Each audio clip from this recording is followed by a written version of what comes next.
嗨，朋友们好，我是茉莉。这两天呢，我在油管上看到了一个非常火爆的视频，在短短的几天之内，十来天之内吧，观看量就达到了920万。这个频道呢，名叫古比的 Dobby， 频道主的名字叫古比医生。他从麻省理工学院毕业，是一个非常好的医院的神经外科医生，主刀各种脊椎的手术。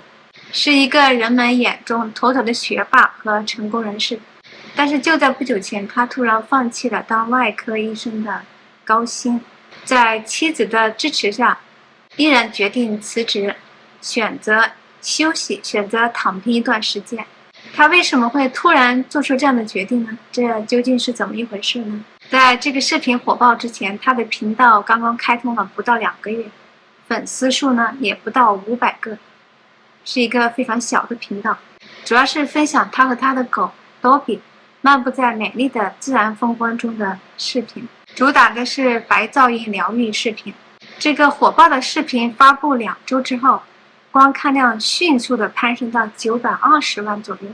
而他的粉丝数呢也迅速达到了26万。这个视频到底说了什么呢？为什么会突然如此火爆呢？这看起来是一个很平常的视频，讲述了他辞职前后的心路历程。作为麻省理工学院的高材生，在成为一个拿着高薪的神经外科医生9年之后，38岁的他突然发现自己从事的工作不是之前想象的那么伟大，不是那么的有吸引力了，也不是那样的有价值了。而他觉得自己的生活呢，也越来越没有成就感和方向感。在视频中，刀比先生讲到，他似乎陷入了一个道德困境。他觉得这个社会本来可以用更好的方式去帮助人们，比如说帮助人们建立更好的生活方式、更健康的饮食啊，更加合适的锻炼呀，一些适当的冥想和放松，减轻生活中的压力。在生活中呢，和自己的家人、朋友建立更为亲密和谐的关系。也就是说，达到一个更高的身心健康的水平。可是这个社会，这个医疗系统，包括和他自己一样的医生们关心的，似乎都是经济的增长。我们这个医院挣了多少钱？我的收入是多少？我只要继续这么做，我就能赚钱养活我的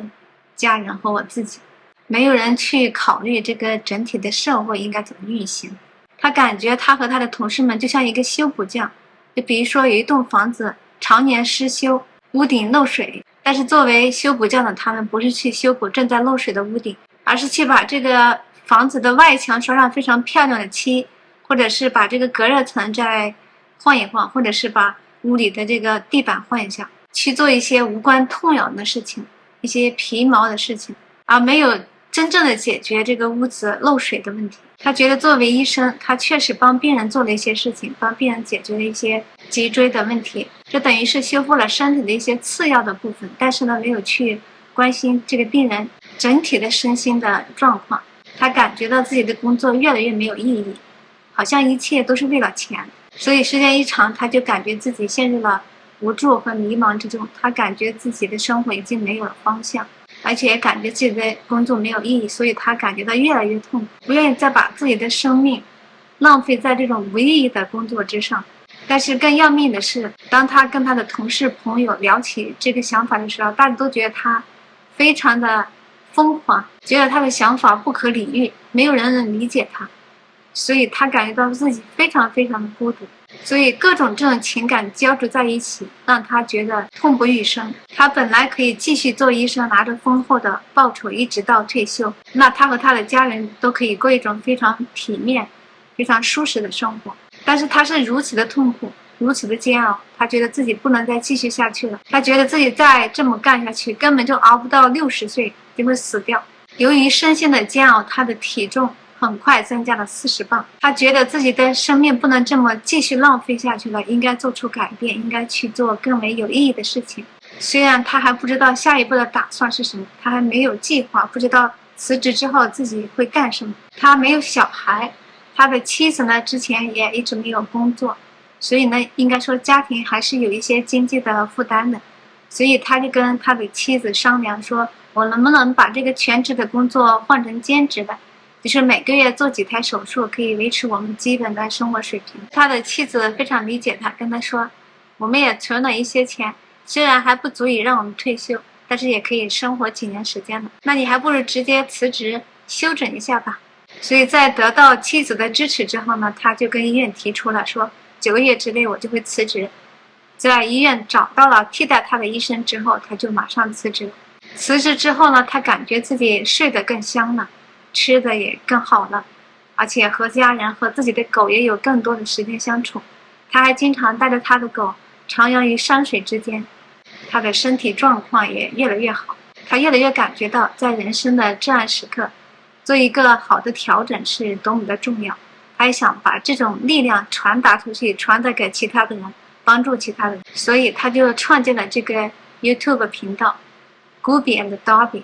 开始分享一些自然界的白噪音，比如连绵的山峰、成片的森林、林间的小径、湍急的小溪、碧波荡漾的湖面、白色的沙滩，还有蓝天白云。他享受着这一切，这一切也治愈着他，所以他希望把这种治愈的感觉传达给更多的人。他希望通过分享这样的视频来帮助那些同样需要自然界的宁静和美来净化心灵、洗去疲惫的人们。他的白噪音视频并没有多少人关注，但是他的这个故事呢，却一时激起千层浪，引起了很多人的共鸣。因为在生活中他们也有这样很多相似的感受和焦虑，他们也有对生活失去目标和方向感的时候，也有很多压力山大但是身不由己的时候，只是每个人的程度不同而已。他的视频就戳到了人们心中的这一个点，所以他这个视频就迅速的火爆起来了。其实孤比医生的处境在我们的生活中非常常见，这就是典型的中年危机的表现，就如同青春期的情绪化、更年期的紊乱一样，也是一个很正常的生理现象。我们中很多人都或多或少的经历过一些。中年危机就是这样一种状态，上有老下有小，生活压力很大，对工作也产生了倦怠，于是人生就突然失去了幸福感。他们不再像年轻的时候那样朝气蓬勃，对未来充满了期待，也不像老年人一样有建立在丰富的人生阅历之上的知天命的那种满足感。但丁在《神曲》中曾经提到了中年危机，我给大家念一下吧。当我在人生的旅途走过半的时候，某天不经意踏进一片幽暗的森林，在其中迷失了前进的方向。那片森林荒凉、崎岖而无边无尽，身处其中所感受的煎熬让人痛不欲生，只要一想起就觉得不寒而栗，毛骨悚然。描述的就是陷入中年危机的痛苦和无力感。2008年，英国经济学教授奥斯瓦尔德提出了幸福 U 型曲线，这项研究在几十个国家同时进行，样本的数量达到10几万之众，所以说是非常有说服力的一项研究。这项研究的结果表明，人的幸福感随着年龄的增长呈现 U 型的曲线，幸福感在中年的时候达到了最低的水平。2010年，英国新闻杂志《经济学人》对30多万美国人进行了一项盖洛普调查，也发现 U 型幸福曲线的底部大约在40岁的晚期和50岁的早期。2015年在中国进行了一项关于幸福感的调查，的结果也表明，幸福感相对最低的年龄大概在31到45岁，而60岁以上的人群幸福感最高。2012年，前面说到的奥斯瓦尔德教授查看了27个欧洲国家和美国关于抗抑郁的药物的销售的数据，结果发现在40岁左右，人们使用抗抑郁药的可能性最高。当一个人进入中年的时候，往往这个工作生活各方面的压力都会陡然增加，但是人的身体机能呢，相比年轻的时候却处在一个下降和衰退的过程之中，所以人们对自己的中年时期就有一种焦虑、迷茫，还有一种自我萎缩的感觉。但是具体到个体，每个人的感觉又是不一样的，有的人感觉很明显，而有的人浑然不觉。中年危机呢，通常发生在40岁左右，往前呢可以提前到30岁，往后呢可以延迟到50岁左右。中年危机到底是怎么产生的？目前来说还没有一个定论，